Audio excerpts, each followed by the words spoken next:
आता पाहूया नीलम गोरे विरुद्ध ठाकरे हे जे वाकयुद्ध सुरू आहे त्या संदर्भातल्या टॉप 9 बातम्या। नीलम गोरेंनी असं वक्तव्य संमेलनाच्या व्यासपीठावर करण्याची गरज नव्हती। त्यांचं वक्तव्य मूर्खपणाचं आहे। गोरेंना 4 टर्म कशा मिळाल्या सगळ्यांना माहिती। शरद पवार यांचा निशाणा तर स्वागताध्यक्ष म्हणून माझ्यावर जबाबदारी टाकायची असेल तर हरकत नाही, पवारांचं वक्तव्य। साहित्य संमेलनातील राजकीय चिखलफेकीला पवार साहेबही जबाबदार, त्यांनीही या प्रकरणाई निषेध केला पाहिजे। शरद पवार गप्प राहू कसे शकतात?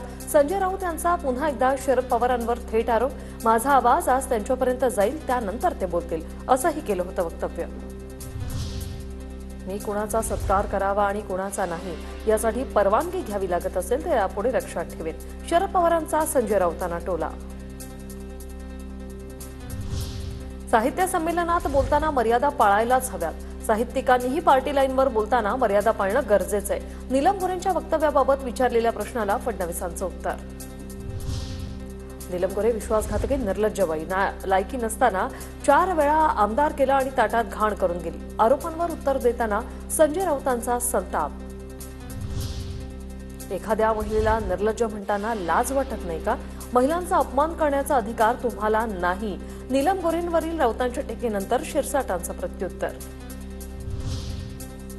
नीलम गोरेंनी आरोप सिद्ध करावेत, अन्यथा नाक घासून माफी मागावी। सुषमा अंधारेंचं आव्हान तर 2 मर्सिडीज कुठून आणल्याचा सवाल करत गोऱ्हेंची खाती तपासण्याची मागणी। संजय राऊतांचे अतिशय खालच्या पातळीवर आरोप, त्यांनी भर रस्त्यात जोड्यांनी त्याला मारलं पाहिजे। नरेश मस्केंचा हल्लाबोल तर राऊतांना महिलांनी वटणीवर आणलं पाहिजे। राऊत म्हणजे राज्याच्या वैचारिकतेला लागलेली कीड, भाजपच्या चित्रा वाघ यांची राऊतांवर टीका। नीलम गोरेंकडून आम्हाला ही अपेक्षा नव्हती। नीलम गोरेंनी मर्सिडीज भेट दिली असेल तर कधी दिल्या ते सांगावं, बच्चू कडूंचं वक्तव्य।